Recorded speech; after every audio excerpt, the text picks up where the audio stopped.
Hello and welcome. I am Claire Meshkat. I'm Natasha Wilkerson. And we are co-founders of Vivify STEM. We are a curriculum resource company that provides easily accessible, simple STEM for educators. We started as aerospace engineers. We were actually roommates in college, and then I left and worked for the Department of Defense looking at satellites. And I've worked in everything from aviation to space exploration to the agricultural aviation industry. And so we come with this technical background, but we really found our passion for education in working with students. I was working after school with kids up in DC, and I was getting frustrated with how they weren't able to connect the math and science they're doing in their classroom to real world jobs like we had. And so I started talking about my own career in engineering, and I found how that really inspired kids. Like, oh, this is why I'm doing all this algebra. Like, I could actually use it someday to design a rocket or a satellite or a crop duster like you worked on. And so there's a lot of power to careers. Yeah, so I think it's important for us a lot of time as we're teaching STEM to take a step back and say, why is it that we are teaching STEM? What is the big push for this buzzword called STEM? Is it so that we can have more standards to connect our lesson plans to? No, of course not. It's to get more kids into STEM pathways. Well, what is the result of that STEM pathway? It's a STEM career. Right. And so because we have backgrounds in a STEM career, we've been through an education pathway that has led us to that end result. And now we're going back around and trying to pass that back. We would love to give you ways to connect careers in STEM to what you're teaching in the classroom. All right, let's get started. So let's talk about careers. First, I want to do a quick quiz. Do you know what a sound engineer is? What about a biochemist? Do you know what an aerospace engineer does? What about a cytotechnologist? These are just a few examples of the many variety of STEM careers available to students. It's actually kind of overwhelming trying to list all the different science, engineering, technology-related fields that are out there that can be related to our STEM activities. But I think that's what's exciting, is that there's just so many possibilities for students to explore STEM pathways and to connect what they're passionate about to an actual STEM job. And that's really where I see the value of incorporating STEM careers into the classroom. You can bring these activities to a real-world connection and make it exciting for students and maybe have them think about their own future jobs and future opportunities in the STEM field. So we're going to talk about some activities that you can easily incorporate into your program, discuss briefly an overview of STEM careers and the different opportunities for students, and of course, going to give you a freebie that you can implement right away into your classroom. Okay, so let's just try to define for a moment what a STEM career is. We have the acronym, Science, Technology, Engineering, and Math, and honestly, I think students, regardless of what career they choose, will need STEM skills. They're going to need to use science and math. They're going to have to think logically, critically. They're going to need to be able to work in teams. But when I'm talking about STEM careers, I also want to highlight those jobs that are going to be in demand in the future, and it would be great if they were also high paying. So 93% of STEM careers right now actually make double the national average. So there's a lot of money to be made in STEM, and the reason they're often high paying is because they're so in demand. And this allows for our students to have some kind of job security. If we're going to put them on this pathway, there'll be a job waiting for them at the end. So those are the characteristics that I really look for when I'm thinking about what STEM careers do I want to promote, do I want to discuss. I also focus on two main categories. I look at the science and I look at the engineering, and I help students distinguish between the two. So what exactly is a scientist, and what are the types of scientific work? And what is an engineer? How is it different than a scientist? What are the different types of engineering? And within that, you can also talk about technology and how technology impacts both science and engineering in the real world. So let's look at those two types, scientist and engineer. So scientists, in a very basic definition, ask a lot of why questions. Why do flowers grow? Why is the sky blue? You can go on and on. These why questions center around trying to explain the natural world. Students are usually familiar with science because they all have to take a science class, but they might not be familiar about the nature of science and how science works and who scientists are and what real science looks like. And I think that's important when you're doing STEM activities, is to point out, hey, this is the type of scientist that was involved in coming up with this discovery that you can apply to your problem to try to solve this catapult design. And so I think it's really important to highlight the work of a scientist. On the other hand, there's engineering. Engineers like to ask a lot of how questions. How can we make something better? So they're problem solvers. They want to design and improve things in our lives. They want to make our lives easier, healthier, happier, just overall better. They take the work of a scientist, all the things that we learn about the natural world, and they apply it to solve these problems to make our life better. So that's one way to think about the difference between a scientist and engineer. And then from there, you can dig into different specific types. So for example, if I'm going to be doing a straw rocket activity, it's a pretty popular STEM challenge. The students can launch rockets either by blowing through a straw. You can buy some air rocket launchers online. But when I'm doing that activity, I like to highlight 2 careers, one from each category. Being an aerospace engineer myself, I definitely have to highlight aerospace engineering. We're the ones that design rockets and really anything that flies or is in space. Rockets, satellites, airplanes, quadcopters, those are some of the things that aerospace engineers design. For the science side, maybe I'll highlight astronomy. We're trying to design a rocket to get to the moon, to get to Mars, to help astronomers learn more about our universe, learn more about our solar system. And that helps students see how each field complements each other and works together, and really elevates, I think, any STEM challenge because it brings it closer to a real world connection, inspires kids to think about, hey, maybe I could do that someday. So that's a real brief overview of the difference between a scientist and engineer.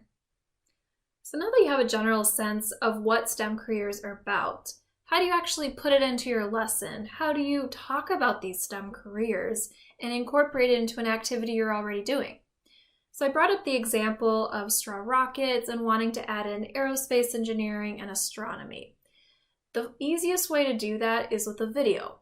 I love videos. I show them all the time to my students. I'll do it in the beginning of the mission. I'll do it in the middle of the mission, at the end. And the reason is because I think it gives such a powerful visual to the students in a way that I'm not able to just talk about. That, you could show them some photos, you could talk about what aerospace engineering is about, but a video is just so much more impactful. These videos are all over YouTube. One way to search for a career video is doing a day in the life of an aerospace engineer, day in the life of a biochemist. That's one way to start. Another way is going to the companies that have those types of careers. So for aerospace engineering, it's an obvious NASA. NASA has so many amazing videos, especially now with this mission to the moon. They're very dramatic, they're short. I tend to stick 2 to 3 minutes of video I find is perfect. I work with middle school kids, that's about the attention span, but they usually get hooked in with these videos.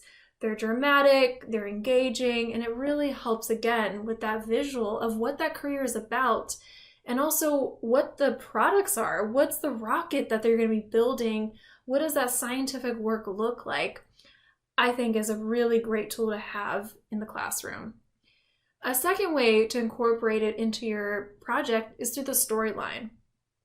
So if we're going to be building rockets, I'll start off and say, class, today you're going to be aerospace engineers.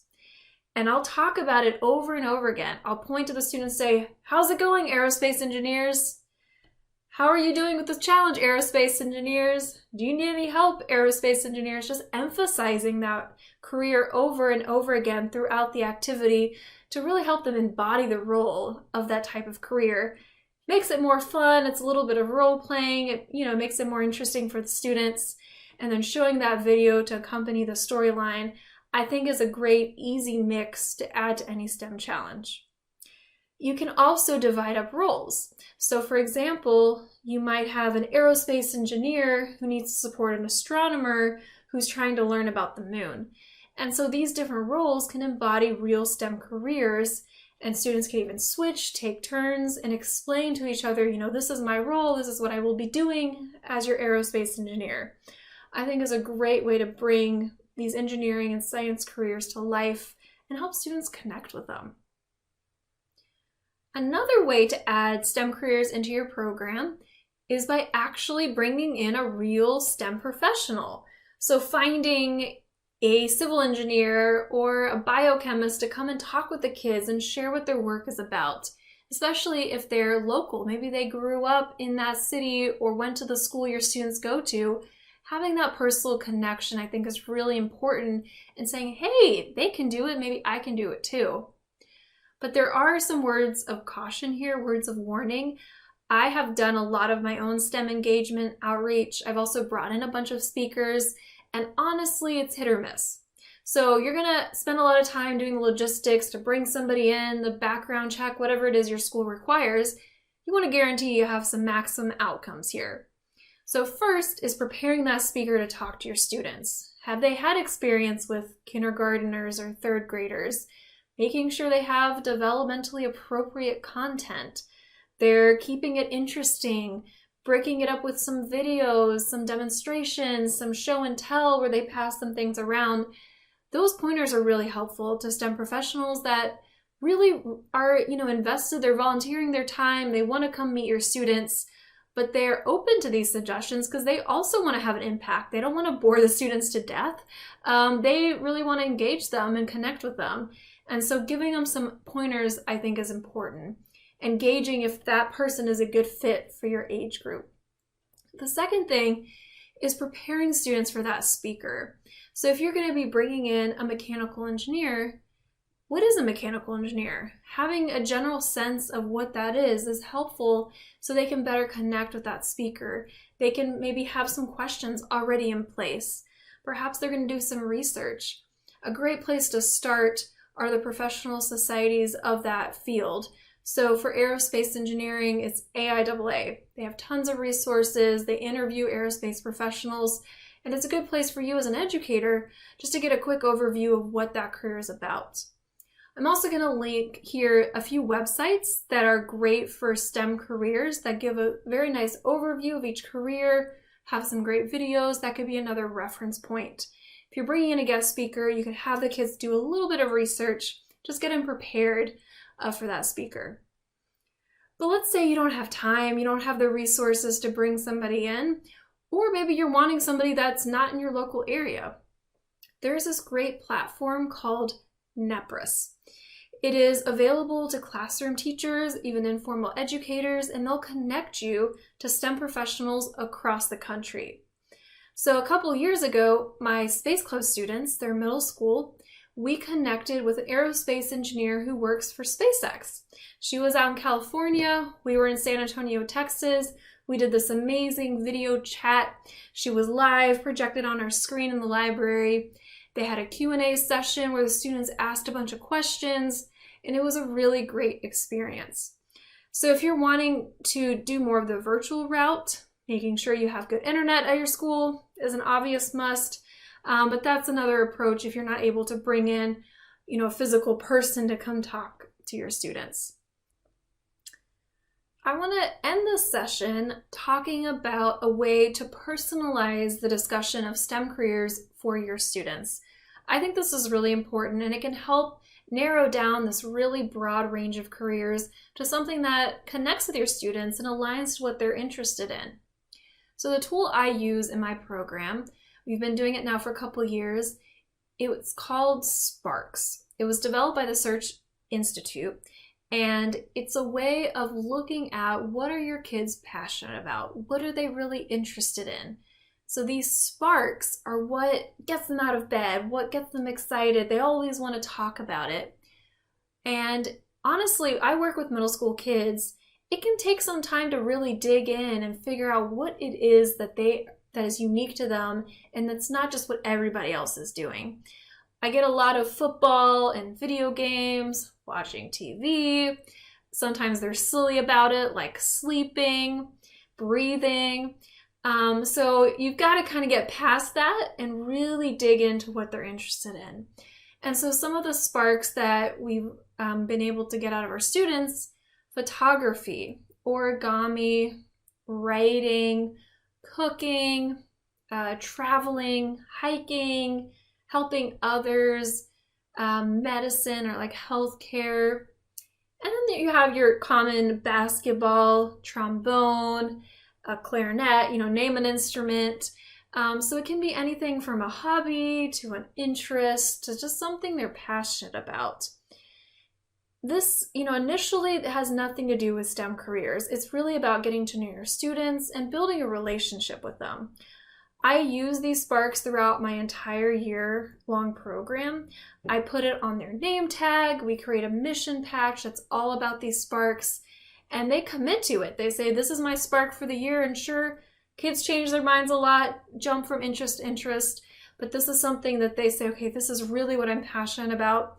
Maybe next year I'll move to something else, but it's a way that I can always connect with them. So, for example, one student was fishing, and I would always ask, like, how was your fishing trip last weekend? What did you catch? And they would just go on and on. A student that doesn't normally talk would not stop talking about the fish that they caught and the trip that they had with their dad and how important it was. And that's so important, to be building relationships with our students. That sometimes can be difficult when we have so many students, we don't see them for very long. But the next step is to take that spark and connect it to a STEM career. And that is, to me, the most powerful step. So what are they interested in, and how can I relate it to a real world opportunity? One way you can make that transition is to have them think about what is your spark, and then what problem would you solve related to that spark? For example, football. One of the biggest problems in football are concussions. So how could you design a helmet to better protect football players? And who is that person that designs football helmets? You could do a little research and you'll find out that it's mechanical engineers. They're looking at ways to develop more shock absorbing helmets, so when you hit head to head or run into something, it absorbs that impact, spreads it out, and protects your head. Really simple example. And that's just something that's not quite obvious, right? The students aren't thinking about the tools that they are wearing, the technology that they're wearing when they're playing football. And that can be applied to so many of these sparks, as taking that interest and connecting it to a problem, and then who solves that problem will often get you to an engineering or a science career. Now I want to make a distinction here where you can talk about both engineering and science. Early in the video, I talked about how scientists ask the why questions, they want to learn about the natural world, and engineers ask the how questions, and they want to solve problems. And so when you're doing the sparks activity and you're having them take their interest and solve a problem, you're not necessarily just going to connect it to an engineering career. Another example of a spark could be wildlife, animals, maybe more specifically sea animals. I had a student that was obsessed with dolphins, and she had also read about a recent oil spill that happened in the Gulf of Mexico and how it affected a lot of animals. And that was a problem she wanted to solve. How can we protect animals from pollution in the ocean or oil spills? And there's two approaches you can take here. One is the engineer that is in charge of the cleanup afterwards, having devices that can clean up the oil, that can clean the oil off of sea creatures. But the other option is going more of the science route and researching what is the impact of pollution or oil spills on sea animals. How does it impact their quality of life? How does it affect the ecosystem in the ocean? Those are both equally important career paths that address that same problem. And so that's where you can kind of open their eyes to the different types of pathways and really what do they connect with more. That how do I design something, or how do I get more research and learn more about that topic? Another example that is really popular is video games. There's a lot of great careers that you can connect to video games. The most obvious would be a computer engineer or a programmer, and talking about the behind the scenes of developing a video game. How does it actually come to life? But then what's a problem you can solve with video games?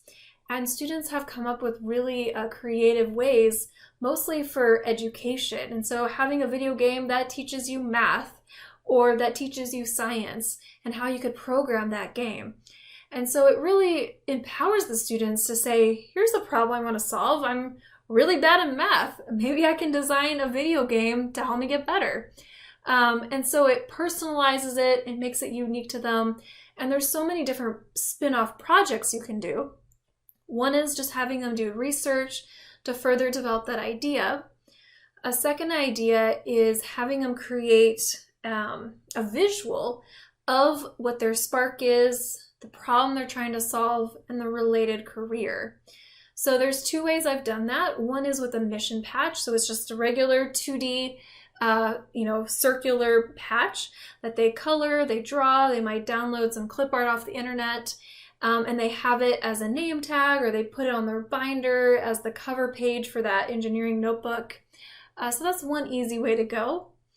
Another is to do more of a 3D model, and I've done this for a family showcase where the students will get a construction piece of paper, regular paper, and they have to create sort of like a mission patch, but it's a representation of that problem and career, but it's 3D, so it pops out of the page. And this is where they can use recycled materials, tissue paper, cereal boxes, a toilet paper roll to create this visual of that problem. A third option here, if you want to get more into the technology, there is some great free resources on designing a website or designing an app centered around that problem, the research they're doing about the career. So lots of different ways that you can really highlight what are they interested in and the research that they're learning about for that STEM professional. So I hope that gives you a great overview of different types of STEM careers and how you can incorporate it into your activities, your program, you bring in guest speakers, and also personalize it for your students by using those sparks and connecting a career to something that they're really passionate about and maybe a problem that they want to solve that might inspire them towards a STEM career. One final note I want to make is considering the misconceptions about STEM careers. If you do a Google image search and type in engineer, what kind of images do you think you're going to get? So it's mostly white males. There's a lot of hard hats, construction sites. You'll get the Big Bang Theory types, the nerdy looking people, right? Are those the images that we want our students to have about STEM careers? How can we have more diverse professionals represent those STEM careers that will encourage all of our students, regardless of their ethnicity, of their gender, of where they come from, that they too could also pursue a STEM career? And so it's important to be talking about STEM professionals who can be role models, their stories, how they got into STEM careers, the background, the journeys, and maybe advice they have for kids. And so I think it's really critical to just represent those diverse STEM professionals for your students to really encourage them and show them that they too can do it. So I hope that you found this useful. I'm going to put a bunch of links down below to a lot of these resources that we talked about, some freebies, some of our blog posts that talk about the STEM career websites, the resources, and also how you can use those sparks to connect to a STEM career. Well, thanks for watching, and I hope you can take back some of the things that we've taught you today back to your classroom. And if you want to learn more information, check the links out in the handouts that you were provided, and you can find us at vivifystem.com. We hope to hear from you soon.